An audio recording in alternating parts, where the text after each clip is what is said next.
Hello students, welcome to the economics class. Today we are going to discuss the second chapter in your economics, that is sectors of Indian economy. अभी तक आपने पढ़ा होगा कि हमारे Indian economy में कितने सेक्टर्स हैं। 3 सेक्टर्स हैं, प्राइमरी, सेकेंडरी एंड टर्शरी। ये आपको पता होगा। अभी तक आपने इनकी मीनिंग भी आपको पता होगा, प्राइमरी सेक्टर क्या होता है, सेकेंडरी सेक्टर क्या होता है, टर्शरी सेक्टर क्या होता है। मगर अब हम इस चैप्टर में हम आपको ये बताएंगे कि इन 3 सेक्टर्स में क्या क्या डायमेंशंस हैं, क्या क्या इश्यूज़ हैं। इस वीडियो में हम आपको इस चैप्टर के माध्यम से हम आपको समझाएंगे।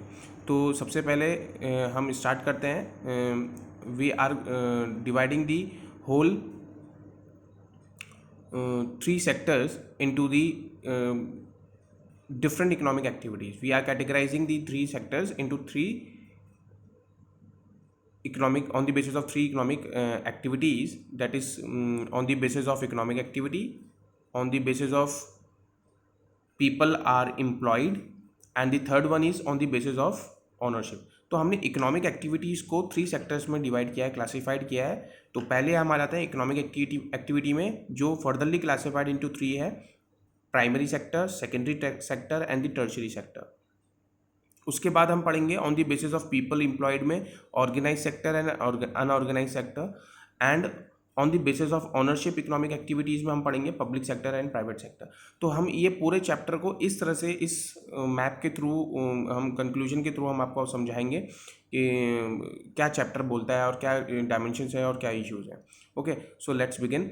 In the first, on the basis of economic activity, we are furtherly classified into 3 primary sector, secondary sector and tertiary sector. तो अब हम आपको इसके बारे में बताते हैं। इसका चार्ट किस तरह से बनेगा वो हम आपको बताते हैं। देखिए, जैसे कि आपको पता होगा कि हर एक इकोनॉमी में, हर एक कंट्री की इकोनॉमी में 3 मेजर सेक्टर्स होते हैं, primary sector, secondary sector and tertiary sector. अभी आप इंडियन इकोनॉमी को भूल जाइए। अगर हम जनरली इकोनॉमी की बात कर रहे हैं, ओवरऑल जितनी भी कंट्रीज़ हैं, हर एक इकोनॉमी में 3 सेक्टर्स होते हैं। तो तीनों सेक्टर्स कौन कौन से हैं? Primary, secondary and tertiary. Primary are furtherly classified into these activity. Primary sectors related to those related allied sectors भी बोल सकते हैं। It is also known as agriculture sector. Primary sector में कौन सी एक्टिविटीज़ इंक्लूड होती हैं? Those activity which are undertaken by directly using the natural resources, जहाँ पर आप नेचुरल रिसोर्सेज का डायरेक्टली यूज़ करते हो, है ना। तो ये एक्टिविटीज़ कौन सी होती हैं? अलाइड एक्टिविटीज़ कौन कौन सी होती हैं? जैसे कि एग्रीकल्चर आप कह सकते हो, फिशिंग कह सकते हो, फॉरेस्ट्री कह सकते हो, एनिमल हस्बेंड्री हो सकता है, pisciculture, horticulture, extracting the natural resources, all these are the related to the primary sector, है ना। जहाँ पर आप प्रोडक्ट को बनाते हो, कल्टिवेट करते हो। We get the product from the agriculture sources और द नेचुरल बेसिस, ठीक है। ये हमें नेचर दे रहा है हमको। तो एग्रीकल्चर से रिलेटेड एक्टिविटीज़ ये सारी हो गई। Now come to the secondary sector. अब सेकेंडरी सेक्टर क्या हुआ? Secondary sector is a sector where the processing take place. Processing means where the goods are manufacture. Manufacturing मतलब आप कुछ बना रहे हो, converting the input into the output. किसी चीज़ को आप क्या कर रहे हो? कन्वर्ट कर रहे हो।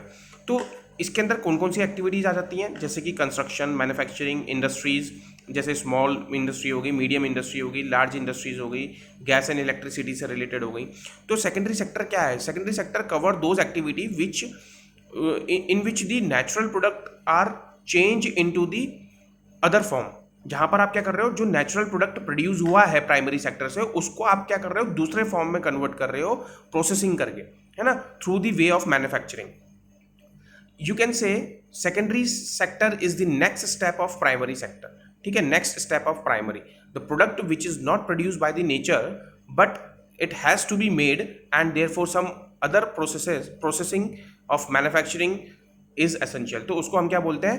सेकेंडरी सेक्टर बोलते हैं। जहाँ पर प्रोडक्ट नेचर के द्वारा नहीं प्रोड्यूस हो रहा है, वहाँ पर आप क्या कर रहे हो? उसको प्रोसेसिंग कर रहे हो, उसमें कुछ वैल्यू एडिशन कर रहे हो, उसमें उसको कन्वर्ट कर रहे हो फिनिश गुड्स में, और वो क्या कर रहे हैं? उसको प्रोसेस कर रहे हैं। Process means converting the raw material, या आप इनपुट कह सकते हो, into the output. That is called secondary sector. It is the role of the secondary sector, है ना, फंक्शन ऑफ सेकेंडरी सेक्टर, इसको हम बोलते हैं। जैसे कि आप एग्जांपल बोल सकते हो कि आपने कॉटन यूज़ किया। कॉटन हम कहाँ से ले रहे हैं? प्राइमरी सेक्टर से ले रहे हैं। अब कॉटन से आप क्या बना रहे हो? क्लोथ बना रहे हो, ठीक है। आप जैसे शुगर केन हमें एग्रीकल्चर से मिलता है, तो शुगर केन से आप क्या कर रहे हो? शुगर बना रहे हो, है ना। आपका गुड़ बन रहा है, है ना, जैगरी जिसको हम बोलते हैं, और बहुत सारी चीज़ें हैं जो हम क्या करते हैं, नेचुरल जो प्रोडक्ट हमको मिलता है नेचर से, जो हमको प्रोडक्ट मिलता है उससे हम क्या करते हैं, दूसरी चीज़ें बनाते हैं। तो ये सारी चीज़ें किसका काम होता है, इंडस्ट्रियल सेक्टर का काम होता है। It is also called industrial sector. ये एग्रीकल्चर सेक्टर हुआ, ये इंडस्ट्रियल सेक्टर हुआ, ये दोनों सेक्टर क्या करते हैं, गुड्स प्रोड्यूस करते हैं। मगर टर्शरी सेक्टर क्या होता है, tertiary sector are also called service sector, जो हेल्प करता है for the development of primary and secondary sector, which tertiary sector are related, it include those activities like banking, insurance, warehousing, transport, communication. ये जो services हैं ये आपको help कर रही हैं। These are the activities that help in development of the primary and secondary sector, which help to promote the primary activities and the secondary activities. Without the services you can not be promote these two sectors, है ना, unbalance है। जैसे हम आपको बताएं कि जब हमारा देश आज़ाद हुआ था 1947 में, इंडिपेंडेंस के टाइम पे, तो हमारे ये दो जो सेक्टर हैं, सेकेंडरी सेक्टर और टर्शियरी सेक्टर, ऑलमोस्ट जीरो थे, ठीक है। Most of the population engage in agriculture sector, तो हमारा प्राइमरी सेक्टर ही सबसे ज़्यादा था। तो यहाँ पर हमने क्या करना है, जैसे जैसे हमारा टाइम पास हुआ, each and every country have an objective to grow and development, है ना। तो उसको तीनों सेक्टर में क्या करना है, बैलेंस बना के चलना है। The government have a responsibility to make a balance between these three sectors equally. But हमने क्या किया, पहले फोकस किया प्राइमरी सेक्टर में, and then we are transform the focuses from the primary to the tertiary sector. We are not focusing on the secondary sector because हमें बहुत इंस्टिंक्टली growth and development चाहिए थी। तो आपने देखा होगा कि टर्शियरी सेक्टर में ज़्यादातर बहुत सारी डेवलप कंट्रीज़ हैं, वो जो पैसा कमाती हैं, डेवलप कंट्रीज़ में जो सबसे ज़्यादा कॉन्ट्रीब्यूशन होता है नेशनल इनकम में, वो टर्शियरी सेक्टर में होता है। टर्शियरी सेक्टर से सबसे ज़्यादा होता है डेवलप कंट्री। तो हमारी कंट्री भी किस में आ गई, डेवलपिंग कंट्री में आ गई है, जो हम क्या कर रहे हैं, टर्शियरी सेक्टर से हमें इनकम जनरेट होती है। सबसे ज़्यादा most of the national income contribute by the tertiary sector and then the primary sector, and we are also focusing in the manufacturing sector. Okay, तो ये सारी चीज़ें हमने आपको बताई, है ना। इसके बाद आप बोल सकते हैं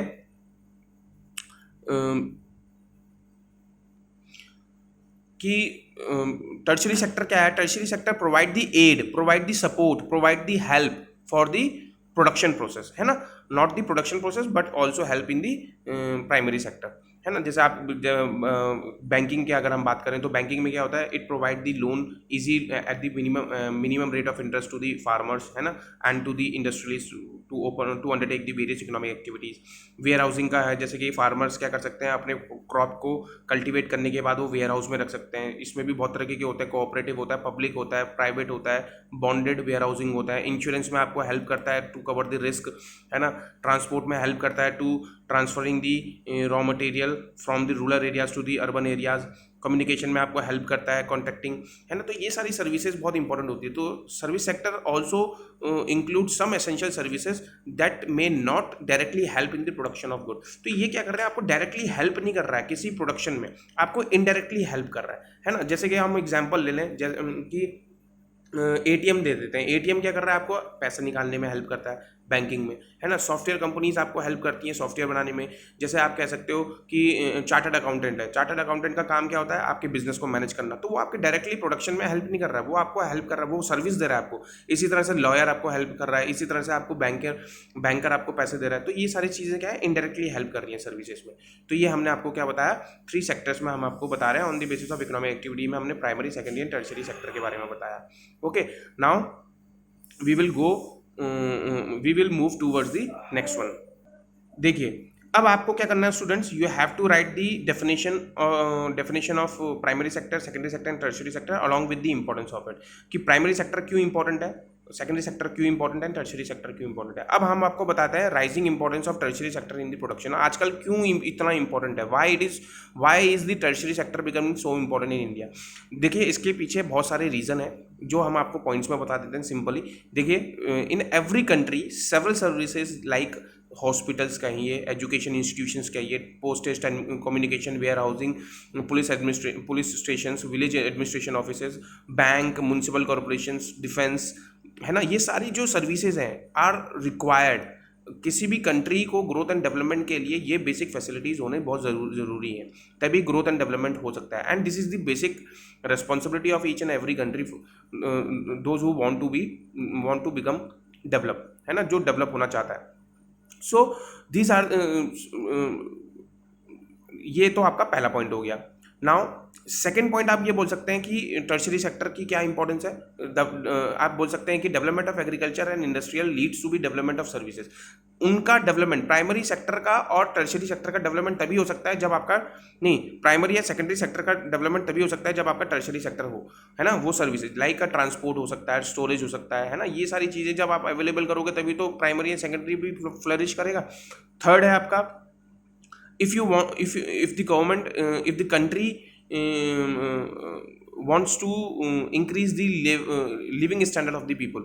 अब वो लिविंग स्टैंडर्ड ऑफ पीपल कैसे बढ़ेगा, इंप्रूव कैसे होगा, जब लोगों की इनकम बढ़ेगी. अब इनकम कैसे बढ़ेगी weaker section of the society की, जब वो डिमांड ज़्यादा करेंगे. और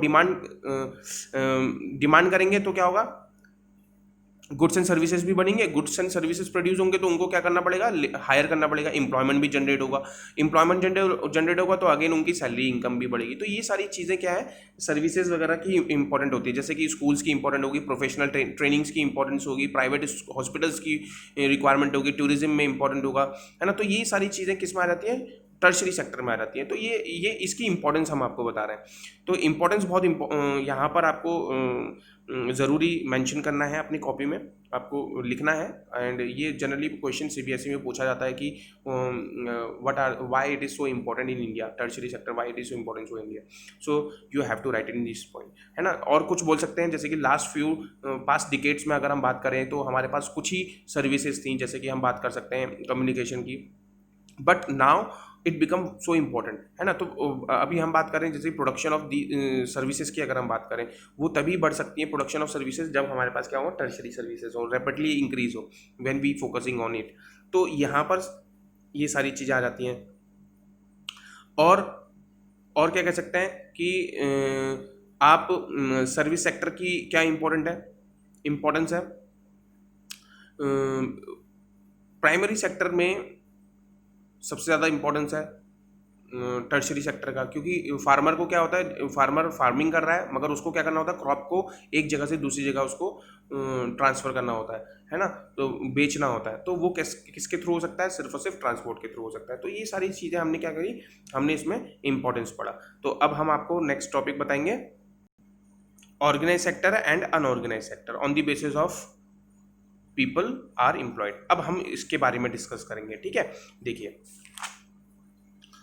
यहां देखिए, ऑर्गेनाइज सेक्टर क्या होता है. सबसे पहले आपको क्या पता है, आपको पता होना चाहिए कि ऑर्गेनाइज सेक्टर क्या होता है. Organise sector cover those enterprises or the places of work where the terms of employment are regular and the people have assured. मतलब कि ऑर्गेनाइज सेक्टर में आप क्या कह सकते हो, वो इंटरप्राइजेज, वो प्लेस जहां पर टर्म्स एंड कंडीशन जो एम्प्लॉयमेंट की होती है वो रेगुलर बेसिस में लोगों को मिलती है. जैसे कि हम बोले फैक्ट्री एक्ट के हिसाब से आपको जो टर्म्स एंड कंडीशंस होंगी वो आपको फॉलो करनी पड़ेंगी, आपको बेनिफिट्स मिलेंगे. मिनिमम वेजेस एक्ट के अकॉर्डिंग आपको वेजेस मिलेंगे, है ना. Generally we can say organise sector is a sector where all the facilities and the economic related activities carried out smoothly and systematically.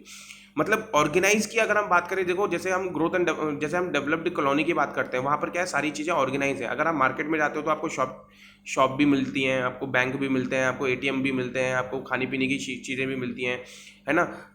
आपको रोड आपको वेल ऑर्गेनाइज मिल जाती हैं, है ना, सिटीज़ में.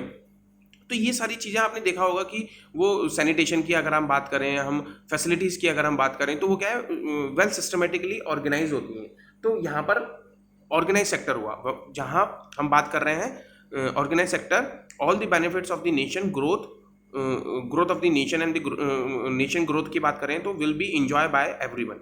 It is such sector where all the government policies and regulations act laws are follow. जहाँ पर government के सारी पॉलिसीज हैं, रेगुलेशंस हैं, एक्ट हैं, फॉलो होती हैं, उसको हम ऑर्गेनाइज सेक्टर में बोलते हैं. ठीक हो गया, ये हमने ऑर्गेनाइज सेक्टर बोला.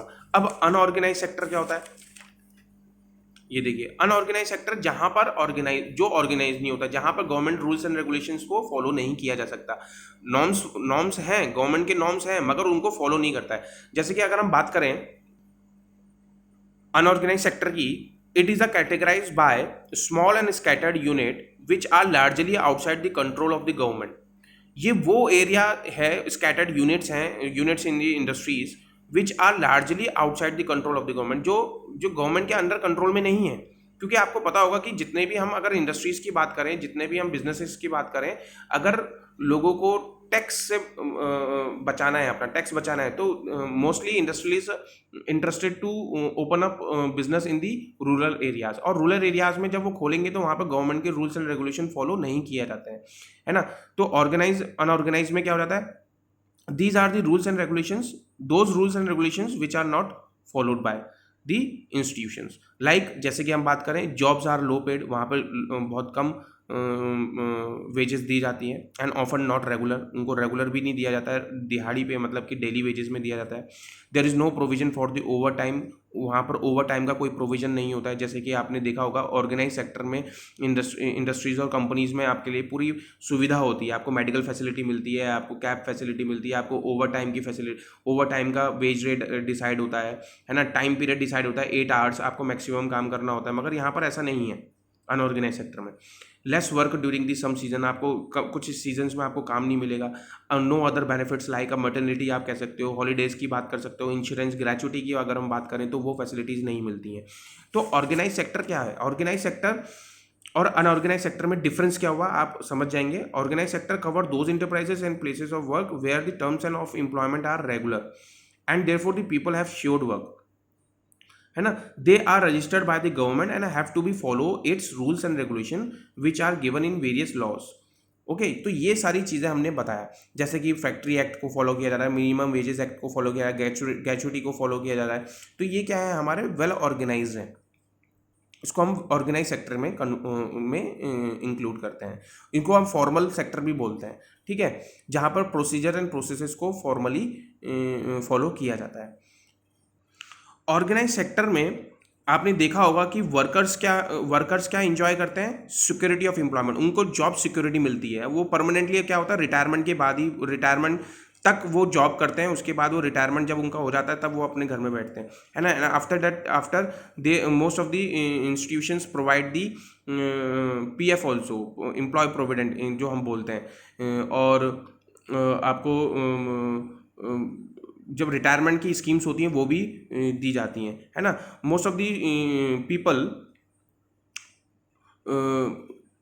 Are expected to work on a fixed number of hours, तो वो भी फैसिलिटी उनको मिलती है ऑर्गेनाइज सेक्टर में, है ना। एंड ओवर टाइम की जो हमने आपको बताया कि ओवर टाइम, उनको ओवर टाइम का जो पैसा होता है वो भी दिया जाता है ना। बेनिफिट्स, बहुत सारे बेनिफिट्स जो होते हैं उनको दी जाते हैं, जैसे कि आप लीव की बात करें और ग्रेचुटी की बात करें, मेडिकल फैसिलिटीज़ की बात करें, एजुकेशन बच्चों की बात करें, ड्रिंकिंग वाटर की बात करें हम, और अगर आप बात करें सेफ वर्किंग एनवायरनमेंट की अगर बात करें, फूडिंग की बात करें, तो ये सारी चीज़ें, पेंशन्स वगैरह, ये सारी चीज़ें क्या होती है, ऑर्गेनाइज सेक्टर में दी जाती है। मगर ये सारी चीज़ें आपको अनऑर्गेनाइज सेक्टर में देखने को नहीं मिलेंगी। जैसे कि हम बात करें ये जो हमने आपको बताया अनऑर्गेनाइज सेक्टर में। अब अनऑर्गेनाइज सेक्टर क्या आता है, it is such sector which is not registered with the government. Unorganise sector में जो फर्म्स होती हैं वो नॉन रजिस्टर्ड होती हैं, वो गवर्नमेंट में रजिस्टर्ड नहीं होती हैं, और वो अर्बन एरियाज में भी नहीं खोलते हैं, क्योंकि वहाँ पर गवर्नमेंट के सारे रूल्स रेगुलेशंस फॉलो करने पड़ते हैं। इसीलिए जितने भी कंपनीज होती हैं, इंडस्ट्रीज होती हैं, वो रूरल एरियाज़ में जाके खुलती हैं और वहाँ पर लोगों का एक्सप्लॉयटेशन करती हैं, नेचुरल रिसोर्सेज का एक्सप्लॉयटेशन करते हैं और टैक्स का चोरी भी करती हैं। तो ये सारी चीज़ें, इसीलिए इंडस्ट्रीज रूरल एरियाज़ में खुलती हैं। In this sector, unorganise sector की अगर हम बात करें, no government rules and regulations are followed. Entry to such sector is quite easily as it does not require any licence और रजिस्ट्रेशन, ठीक है। This sector includes those small size enterprises, workshop where there are low skills and unproductive employment. तो अगर हम बात करें ये small scale enterprises की, अगर हम बात करें वर्कशॉप्स की बात करें, जो जहाँ पर लो स्किल्स की रिक्वायरमेंट होती है, अनप्रोडक्टिव एम्प्लॉयमेंट होते हैं वहाँ पर ज़्यादातर। तो ये सारी चीज़ें क्या होती हैं, अनऑर्गेनाइज की फीचर्स कह सकते हो आप, इसके कुछ हाइलाइट्स बोल सकते हो। अगर मैं आपको कुछ एक एग्जांपल बताऊं, जैसे कि मैं आपको बताता हूं ऑर्गेनाइज सेक्टर में अगर हम बात करें, रेलवे की बात करें, तो railway is an example of organise sector, जहां पर आपको सारी चीज़ें क्या है, फैसिलिटीज़ मिल रही हैं। मगर अगर हम बात करें on the basis of economic activity में, तो वो किसके अंदर आएगा, टर्शरी सेक्टर के अंदर आएगा, because it provide you services, है ना। इस सिमिलरली अगर मैं आपको बताऊं कि एक शॉपकीपर है, एक पर्सन है जो अपना सर्विस सेंटर खोल के बैठा है, तो वो सर्विस सेंटर खोल के बैठा है, तो उसकी एक छोटी सी शॉप है ना, वो खुद सेल्फ एंटरप्रेन्योर है, तो वो अनऑर्गेनाइज सेक्टर में कंसिडर किया जाएगा। मगर वो कंसिडर अगर हम बात करें इकोनॉमिक एक्टिविटी में, तो वो भी आपको क्या दे रहा है, सर्विस दे रहा है ना, मैकेनिक है, तो वो क्या कर रहा है, टर्शरी सेक्टर में कंसिडर किया जाएगा। तो इस तरह से आपको डिफरेंस आपको समझ में आनी चाहिए जो हम आपको बता रहे हैं, ठीक हो गया। तो ये सारी चीज़ें हमने आपको बताई। नाउ अब हम आपको आगे बताते हैं next topic, how to protect the worker in the how to protect the worker in the unorganise sector. Unorganise sector में आप वर्कर्स को कैसे प्रोटेक्ट करोगे, ठीक है, इसके बारे में हम आपको बताएंगे।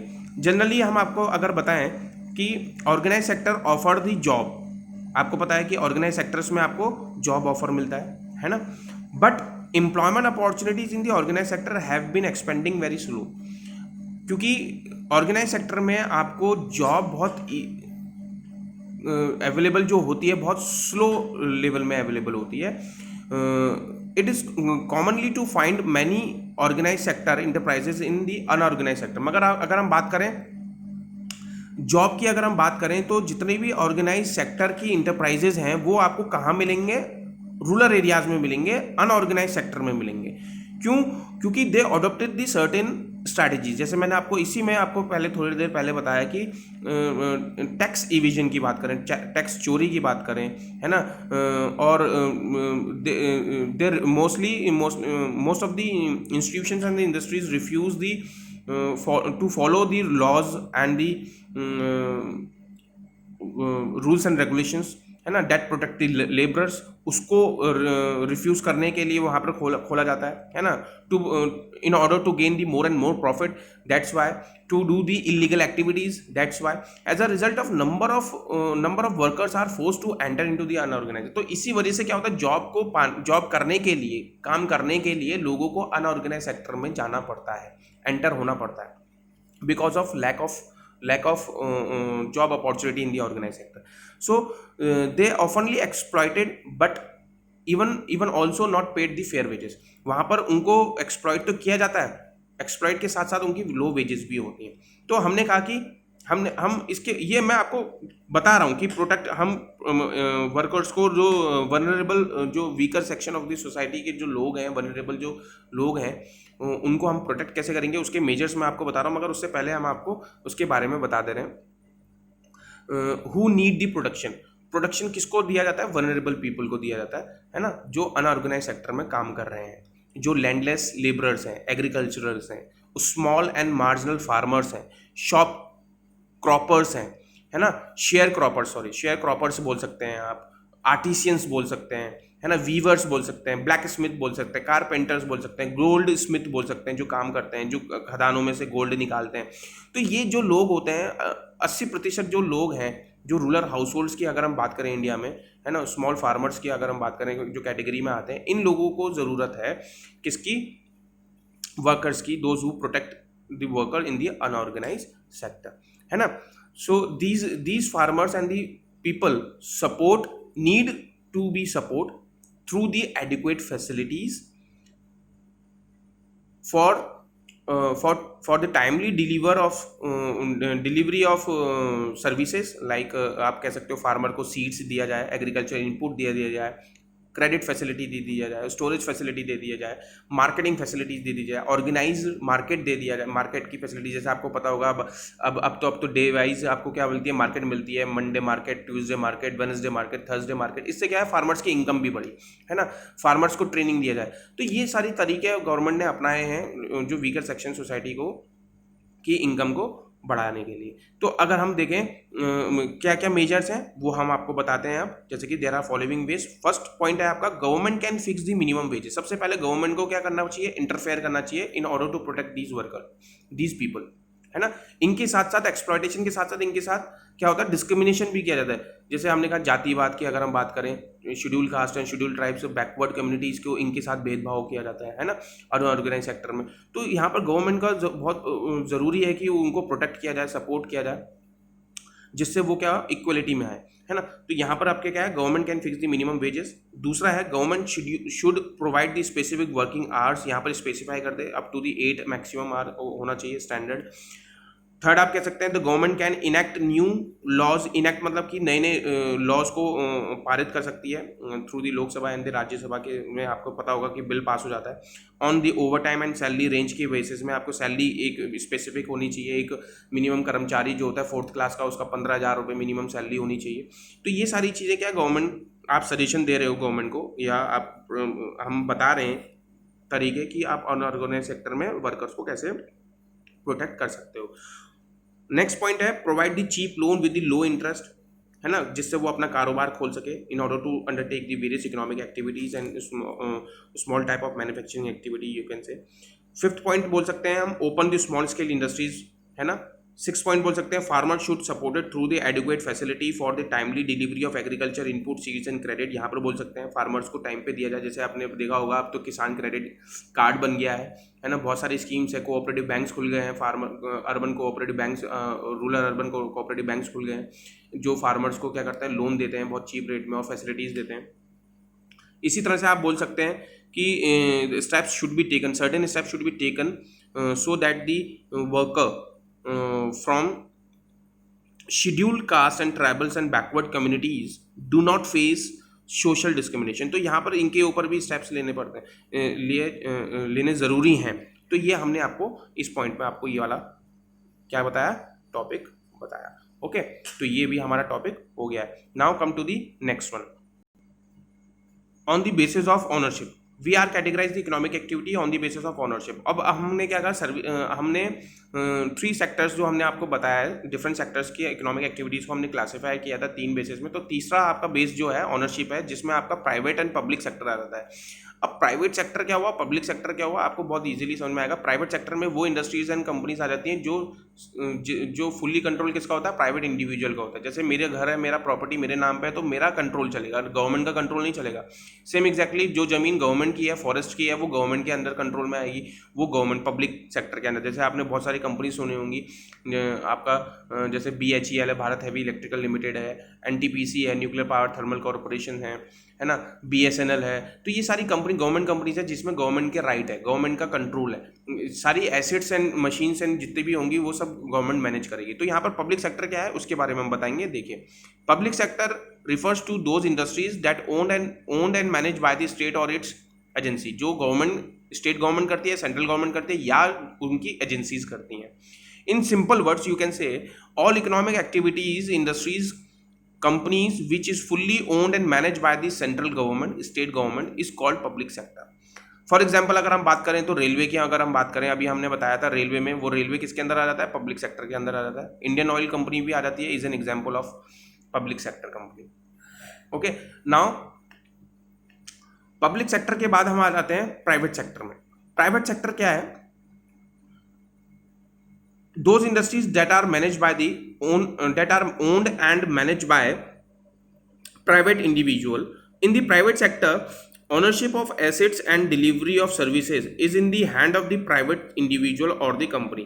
तो हम बात करें कि जो इकोनॉमिक एक्टिविटीज हैं, जो इंपॉर्टेंट डिसीजंस जो लिए जा रहे हैं, वो कौन ले रहा है, प्राइवेट इंडिविजुअल ले रहा है ना। All the assets and delivery of services in the hand of the private individual. यहाँ पर there is no interference of the government, यहाँ पर पूरा टोटल काम किसका है, प्राइवेट सेक्टर का है। फॉर एग्जांपल जैसे आप रिलायंस की बात कर सकते हो, टाटा की बात कर सकते हो, पार्ले कंपनी है, प्राइवेट लिमिटेड मतलब कि प्राइवेट कंपनीज के पीछे प्राइवेट लिमिटेड लिखा जाता है, और पब्लिक कंपनीज, गवर्नमेंट कंपनीज के पीछे क्या लिखा जाता है, लिमिटेड लिखा जाता है, सिर्फ LTD लिमिटेड, है ना। तो आप इससे कंपैरिजन कर सकते हो, आइडेंटिफाई कर सकते हो कोई भी कंपनी में जिसके पीछे प्राइवेट लिमिटेड होगा वो प्राइवेट कंपनी होगी, जिसके पीछे सिर्फ और सिर्फ LTD लिमिटेड लिखा होगा वो पब्लिक कंपनी होगी। जैसे कि हम आपको बता दें HMT, Hindustan machine time limited, तो वो किसके अंदर आती है, गवर्नमेंट के अंदर आती है। तो ये सारी चीजें क्या है, डाबर वगैरह प्राइवेट कंपनीज है। तो public companies and private companies में I hope you understood the comparison between these two. Okay, now come to the next one. अब आपका कुछ टर्म्स हैं, कुछ आपको मैं बता दूं, जैसे कि GDP, NSSO, अनएम्प्लॉयमेंट। अब आप ये जो टर्म्स हैं इसको समझना है। पहले सबसे पहले हम GDP के बारे में बात करें। अब हमने 3 सेक्टर्स के बारे में पढ़ा, हमने ये क्वेश्चन अराइज होता है अब हम अपनी इकोनॉमी को कैसे मेजर करें, how to measure the growth and development of our country. ऐसा तो नहीं है कि जो हम गुड्स प्रोड्यूस कर रहे हैं, प्राइमरी सेक्टर में जो गुड्स प्रोड्यूस हो रहा है, सेकेंडरी सेक्टर में जो गुड्स प्रोड्यूस हो रहा है, टर्शियरी सेक्टर में जो सर्विसेज हो रही है, उनको हम ऐड करें। It become very difficult to calculate it or measure it. So there is a concept is GDP. GDP is stand for gross domestic product, and with the help of GDP we can able to understood the growth and development of a country. हम compare कर सकते हैं एक country को दूसरी country में कि कितना ग्रोथ एंड डेवलपमेंट हो रहा है। जीडीपी का मतलब क्या है पहले आप ये समझिए। GDP is the gross domestic product, it shows the capacity of a country to produce the goods and services. हम किसकी बात कर रहे हैं, कैपेसिटी की बात कर रहे हैं, क्षमता की बात कर रहे हैं कि किस देश में कितनी क्षमता है गुड्स का उत्पादन करने की। जैसे चाइना और इंडिया का है, पाकिस्तान का है, बांग्लादेश का, श्रीलंका। हम क्या कर रहे हैं, कंपेयर करते हैं कि किस कंट्री में कितना ज़्यादा उद्योग उत्पन्न होता है और कितना ट्रेड करता है, इंटरनेशनल ट्रेड करता है, कितना उस देश के लोग देश में कंजम्पशन होता है, एक्सपेंडिचर होता है, प्रोडक्शन होता है। तो उसके बेसिस में हम क्या करते हैं, मेजर करते हैं। तो हम जीडीपी की अगर हम बात करें तो जीडीपी क्या है, it refers to the sum total of all final goods and services. All final की बात कर रहे हैं जो प्रोड्यूस हो जाते हैं, बन के तैयार हो जाते हैं, मतलब कि which are ready to use, which are ready to consume it. All the final goods and services produce in the three sector, चाहे वो प्राइमरी हो, सेकेंडरी हो, टर्शरी हो, है ना, during a particular period of time, it is called GDP. Okay, it is measure by the central government और the ministry of finance, ये करता है। और बहुत सारी एजेंसीज हैं, CSO है, वो क्या करती है, वो भी रिपोर्ट पब्लिश करते रहती है टाइम टू टाइम, जीडीपी को करती है। इसी तरह से आपके बहुत सारे एजेंसीज हैं, आप स्टैंडर्ड्स एंड पुअर एजेंसी है जो जीडीपी को रेट करती है। ऐसे बहुत सारे एजेंसीज हैं, आप उनके ऊपर सर्च कर सकते हो कि कौन कौन से एजेंसीज हैं जो जीडीपी को मेजर करती हैं, वो आपको बता देंगे, आपको पता चल जाएगा। मगर हम आपको ये बता दें जैसे कि ड्यूरिंग द 1973 और 2003, 1973 से पहले प्राइमरी सेक्टर सबसे ज़्यादा कंट्रीब्यूशन करता था जीडीपी में। मतलब कि हमारी जो देश की इनकम जो आती थी वो सबसे ज़्यादा प्राइमरी सेक्टर से आती थी बिफोर द 1970, 30 साल पहले, मतलब कि 1947 से 1973 तक, 1973 तक। मगर 1973 से लेकर 2003 तक हमारा जो फोकस था वो प्राइमरी सेक्टर से ट्रांसफॉर्म होके किधर चला गया, टर्शरी सेक्टर में चला गया। और टर्शरी सेक्टर में सबसे ज़्यादा बूम देखने को मिला हमारा, क्योंकि Indian government focuses on the production of producing the more literate people, focusing on education sector and the infrastructure। और इंफ्रास्ट्रक्चर के साथ साथ हम अगर हम बात करें ट्रायंगल की बात करें तो एजुकेशन की बात कर सकते हैं, इंफ्रास्ट्रक्चर की बात कर सकते हैं और सर्विसेज की बात कर सकते हैं। तो ये तीन ट्रायंगल जो थे इसके ऊपर ज़्यादा फोकस किया गया था, जिससे हम अपनी इकोनॉमी को क्या कर सकते हैं, ग्रोथ एंड डेवलपमेंट कर सकते हैं in a very short period. Okay, तो ये सेकेंडरी के ऊपर भी हम फोकस कर रहे हैं। अब हम इंडस्ट्रीज़ का भी इंट्रोडक्शन हमने 1956 में इंडस्ट्रियल रिवोल्यूशन किया था, जिससे हम इंडस्ट्रीज़ के ऊपर ज़्यादा फोकस कर रहे थे। और अभी भी हम फोकस कर रहे हैं सेकेंडरी को डेवलपमेंट करने के लिए। हमने जो चेंजेस लिए थे 1991 में, चेंजेस लिए थे, मेजर चेंजेस जो इकोनॉमिक चेंज हमने लिया था 1991 में लिया था इंडिया में। और चाइना क्यों हमसे आगे है, डेवलपमेंट है, क्योंकि उसने 1979 में अपनी इकोनॉमी को लिबरल कर दिया था। इकोनॉमिक चेंजेस वो 1979 में लिया था और हमने 1991 में लेके आए थे, इसीलिए वो हमसे आगे है इंडस्ट्रीज़ में। तो ये हमने कुछ फैक्ट्स एंड फिगर आपको बताया। ये जीडीपी है जिसके बेसिस में हम मेजर कर सकते हैं। आगे आप कॉमर्स अगर आप लेंगे तो आपको और सारी चीज़ें आपको क्लियरली समझ में आएंगी, और it will also help to understood the various terms and concepts which is used in our daily life, है ना। तो बहुत इंटरेस्टिंग है आपके लिए। तो आप जब कॉमर्स लेंगे तो आपको समझ में आएगा। Now come to the second concept, that is called the unemployment. Employment आपको पता है रोजगार, और अनएम्प्लॉयमेंट का मतलब क्या होता है, बेरोजगार। तो अनएम्प्लॉयमेंट क्या है, अनएम्प्लॉयमेंट मतलब कि it is a situation or the condition where the person willingly to do the job at the prevailing market wage rate but he or she unable to find a job. तो ये condition एक ऐसी आ जाती है कि हर व्यक्ति, पढ़ा लिखा व्यक्ति काम करने के लिए रेडी है मार्केट रेट, वेज रेट के हिसाब से, मगर उसको काम नहीं मिल रहा है। तो ये ओपन अनएम्प्लॉयमेंट भी कंडीशन आ जाती है। तो ये बहुत बड़ी सिचुएशन है, कंडीशन है, जो कोई भी कंट्री देखना नहीं चाहेगी, जिस देश में क्या है उसके सिटीजन्स देशवासी क्या है खाली बैठे हैं। इससे क्या होगा, बहुत सारे इम्पैक्ट होगा उस कंट्री में, करप्शंस हो सकता है, क्राइम्स हो सकते हैं, नेशनल प्रॉपर्टी का लॉस हो सकता है ना, दंगा फसाद होता है, लड़ाइयाँ होती हैं। तो ये सारी चीज़ें, इसीलिए गवर्नमेंट क्या करती है कि ज़्यादा से ज़्यादा फोकस करती है कि उसके देशवासी जितने भी सिटीजन्स हैं वो क्या रहे, इंगेज रहें, काम में रहें, काम करते रहें। जितना बिजी रहेंगे उतना अच्छा है, और उतना ही देश में क्या होगा, ग्रोथ एंड डेवलपमेंट होगा, उतना ही टैक्स आएगा, उतना ही क्या होगा, इंफ्रास्ट्रक्चर डेवलपमेंट होगा। तो अनएम्प्लॉयमेंट के बारे में हम अगर बात करें तो अनएम्प्लॉयमेंट की डेफिनेशन ये है, मीनिंग ये है। ये बहुत तरीके के अनएम्प्लॉयमेंट होते हैं जो हम बता दें आपको, जैसे कि open unemployment, disguised unemployment, seasonal unemployment, cyclical unemployment and structural employment. आपके लिए सिंपल बुक में जो सिलेबस में डिस्गाइज्ड अनएम्प्लॉयमेंट की मीनिंग है, मगर हम आपको बता दें कि ये there are different types of unemployment होते हैं, open, disguised, seasonal, cyclical, structural. तो let's here begin to understood the concept of open unemployment. What is open unemployment? It is a situation wherein a large section of the labor force does not get a job that may yield them regular income. जिनको जो लोग काम करना चाहते हैं, जैसे मैंने कहा बहुत सारे लोग, larger section of the people, section of the labour force है ना, does not get the job, उनको काम नहीं मिल रहा है, और जिनको रेगुलर इनकम की ज़रूरत है, जिनको those who required regular income for the purpose of livelihood, अपने खर्चे, जो डेली खर्चे होते हैं उनको मीट आउट करने के लिए उनको रेगुलर इनकम की ज़रूरत होती है, तभी वो सर्वाइव कर पाएंगे, है ना। In this case all the people do not get the job. तो ये ओपन एम्प्लॉयमेंट होता है जहाँ पर लोगों को जॉब मिलती ही नहीं है। तो यहाँ पर ये कंडीशन, ये वाली ओपन एम्प्लॉयमेंट की बात है। Now come to the second, disguised unemployment. अब डिस्गाइज्ड अनएम्प्लॉयमेंट क्या होता है, देखिए, it is a situation in which more people are doing work than the actually required. हम बात करें, जैसे कि एग्जाम्पल ले लो, एक फार्मर है, उसके पास एक ज़मीन है, एक 2000 स्क्वायर फीट की ज़मीन है उसके पास, उसमें 5 लोग उसके घर के परिवार के लोग काम कर रहे हैं, है ना। 10 लोग, उसके फैमिली में 10 लोग हैं, मगर 5 लोगों की रिक्वायरमेंट है उस ज़मीन में काम करने की, मगर सारे के सारे 10 के 10 लोग क्या कर रहे हैं, उसी ज़मीन में काम कर रहे हैं। तो 5 लोग ज़्यादा एक्स्ट्रा काम कर रहे हैं और उससे कोई रिजल्ट नहीं मिल रहा है। जो रिजल्ट मतलब कि जो ज़मीन में प्रोडक्शन क्रॉपिंग हो रही है वो 5 लोगों के हिसाब से भी उतनी होगी, 10 लोग लगेंगे तब भी उतनी ही होगी। तो ये कंडीशन क्या होती है, डिस्गाइज्ड अनएम्प्लॉयमेंट की होती है, जहाँ पर जितनी रिक्वायरमेंट होती है उससे ज़्यादा लोग काम कर रहे होते हैं। और इस डिस्गाइज्ड अनएम्प्लॉयमेंट को हम दूसरे शब्दों में बोलते हैं कि each and everybody get an employment, मतलब सब लोग क्या है, एम्प्लॉयड है। अगर हम देखें, अगर एक्चुअली में अगर हम बात करें तो डिस्गाइज अनएम्प्लॉयमेंट में क्या होता है, हर एक व्यक्ति को एम्प्लॉयमेंट मिल रहा है, मगर वो क्या है, डिस्गाइज्ड है, बहुत सीवियर है ना, बहुत टफ कंडीशन में होता है। Even if someone are withdraw, अगर उसमें से अगर हम किसी को निकाल भी देते हैं तब भी प्रोडक्शन में कोई सफर नहीं होगा, प्रोडक्शन डज नॉट बी सफर।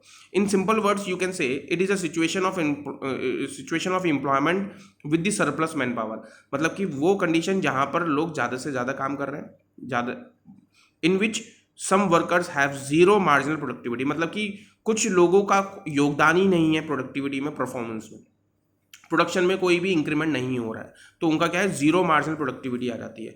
इसके पीछे कॉजेज क्या है, जैसे कि ओवर पॉपुलेशन हो जाना, किसी कंट्री में ज़्यादातर ओवर पॉपुलेशन होना, तो वहाँ पर क्या होता है, जैसे चाइना में बहुत पहले ओवर पॉपुलेशन था, आपको पता होगा कि वन चाइल्ड नॉर्म फॉलो किया गया, फिर उसके बाद चाइना ने निकाला।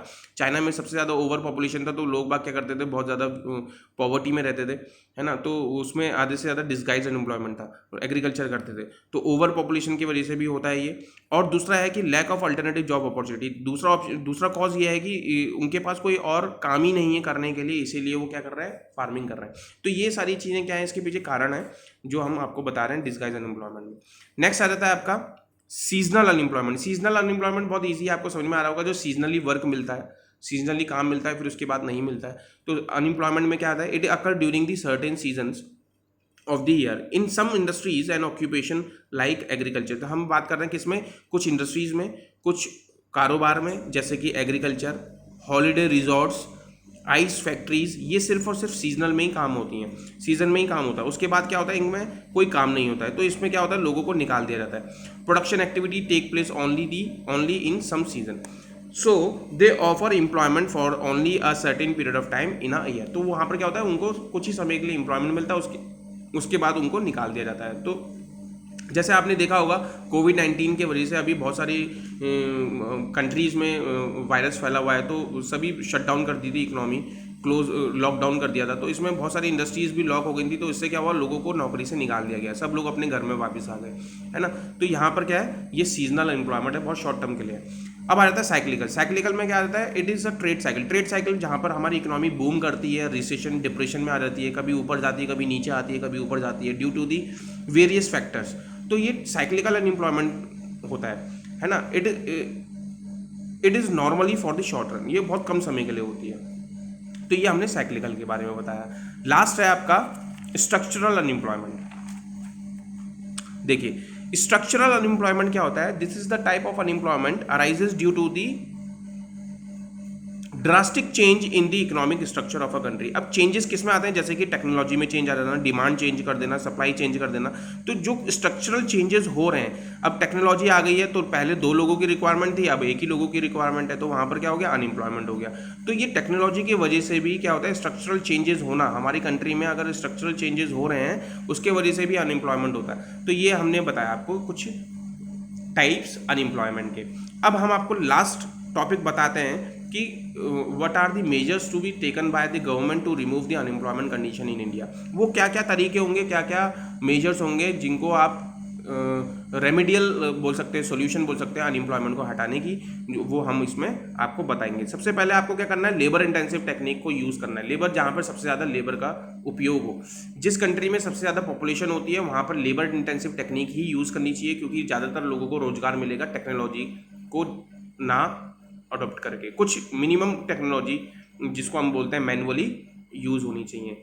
दूसरा है रैपिड इंडस्ट्रियलाइजेशन ग्रोथ, इंडस्ट्रीज के ऊपर फोकस करना अर्बन एंड रूरल एरियाज में, पॉपुलेशन का कंट्रोल करना, रीओरिएंटेशन ऑफ एजुकेशन सिस्टम, मतलब कि एजुकेशन सिस्टम में जो कोर्सेज चल रहे हैं उसको दोबारा से फोकसली क्या करना, उसको चेंज करना, या मार्केट डिमांड के हिसाब से उसमें चेंजेस लेके आना। Demand development of MSMEs. MSMEs का मतलब होता है माइक्रो स्मॉल मीडियम इंटरप्राइजेस। जो स्मॉल स्केल इंडस्ट्रीज होती हैं उनका डेवलपमेंट करना, वो ज़्यादातर रोजगार पैदा करती हैं, है ना। इंक्रीज इन प्रोडक्शन कैपेसिटी, हमारे देश में जितने भी प्रोडक्शन कैपेसिटी है उनको बढ़ाना किसी तरह से। तो ये सारी चीज़ें आपको हेल्प कर सकती हैं अनएम्प्लॉयमेंट को दूर करने में। कुछ स्कीम्स भी हैं जिनको हम बात करते हैं, जो गवर्नमेंट ने लॉन्च करी हैं, जैसे कि नरेगा हम बात करें। NREGA national rural employment guarantee act आपको पता होगा 2005 में आया था। इसमें 100 डेज का क्या मिलता है, एश्योरेंस मिलता है। 100 डेज का आपको एश्योरेंस मिलता है ना। तो ये गवर्नमेंट ने स्कीम निकाली है जिसके हिसाब से आप क्या कर सकते हो, अनएम्प्लॉयमेंट को दूर कर सकते हो। यहाँ पर आता है integrated rural development programmes, IRDP। Integrated rural development programmes हैं कुछ जो गवर्नमेंट ने लॉन्च किए हैं। नेशनल रूरल एम्प्लॉयमेंट प्रोग्राम्स हैं। Training of rural youth for self employment है, उनको रूरल यूथ को अपने ट्रेनिंग देनी है ना। जैसे आप सिलाई मशीन का कह सकते हो, कुछ आप फार्मर्स को ट्रेनिंग दे सकते हो, या कुछ छोटा मोटा महिलाओं को एम्प्लॉयमेंट के लिए ब्यूटी पार्लर का आपने करवा दिया, या आपने स्विंग मशीन्स का करवा दिया, आपने कुछ आर्टिजन्स का आपने स्किल्स दे दी हैं। तो ये सारी चीज़ें क्या होती हैं, उनको रोजगार से भी करता है और उनको सशक्त भी बनाता है, मतलब कि इंडिपेंडेंट भी बनाता है ना। तो ये सारी चीज़ें क्या है, रिस्पॉन्सिबिलिटी है गवर्नमेंट की to remove the unemployment condition in India. Now the employment assurance schemes हैं, कुछ जो एश्योरेंस देती हैं स्कीम्स के तहत, वो है। तो ये हमने कुछ आपको स्कीम्स बताई। एक और स्कीम है प्रधानमंत्री रोजगार योजना, इसके तहत भी क्या होता है, लोगों को रोजगार मिलता है इस स्कीम्स के द्वारा। तो नेक्स्ट टॉपिक, ये तो हमने आपको बता दिया measures to remove the unemployment condition, है ना। अब आ जाता है आपका NSSO। NSSO क्या था, ये भी एक कॉन्सेप्ट था जो हमने आपको बताना भूल गए। इसमें हम बता देते हैं, नेशनल सैंपल सर्वे ऑर्गेनाइजेशन है। ये एक नैरो ऑर्गेनाइजेशन है, किसका है, CSO एक सेंट्रल स्टैटिस्टिकल ऑर्गेनाइजेशन है जो NSSO इसके अंडर काम करती है। ये फील्ड वर्क में काम करती है, फील्ड वर्क का काम लेती है। और CSO क्या करती है, स्टैटिस्टिकल ऑर्गेनाइजेशन है, सेंट्रल स्टैटिस्टिकल ऑर्गेनाइजेशन है जो रिपोर्ट पब्लिश करती है किससे रिलेटेड, एजुकेशन से रिलेटेड, लिटरेसी से रिलेटेड, पॉवर्टी से रिलेटेड, एम्प्लॉयमेंट से रिलेटेड, अनएम्प्लॉयमेंट से रिलेटेड, है ना। ये सारी चीज़ें, अर्बन एंड रूरल, तो ये सारी चीज़ें जो काम करती हैं वो NSSO करती है। NSSO का काम क्या है, टू पब्लिश द रिपोर्ट, है ना, regarding the demographic and social and economic condition in India, at a regular interval, जो समय के हिसाब से क्या करती है वो रिपोर्ट पब्लिश करते रहती हैं, उसके बेसिस में आपको पता रहता है कि क्या इंडिया में हो रहा है ना। ये गवर्नमेंट का काम होता है, ज़्यादातर गवर्नमेंट ये सारी चीज़ें करती है। पॉपुलेशन मेजर हर 10 साल में क्या होता है, एक सर्वे होता है, जैसे आपको अभी 2021 में होगा, पॉपुलेशन मेजरमेंट होगा, जनगणना जिसको हम बोलते हैं, उसके बेसिस में। तो NSSO का काम ये होता है। तो यहाँ पर आपका क्या है, ये हमने आपको इस चैप्टर में हमने आपको क्या बताया, क्विक रिव्यू, हम कंक्लूजन हम कर लेते हैं क्लास में कि हमने इस 3 सेक्टर ऑफ द इकोनॉमी में हमें आपको बताया कि we are classify the activities, economic activities on the basis of 3, on the basis of ownership, on the basis of economic activities, and on the basis of employed, people are employed। तो ये हमने आपको पूरा इस chapter के dimensions and issues बताए, जिसमें आपको, आई hope you understood. If you have any doubt you may ask. Thank you.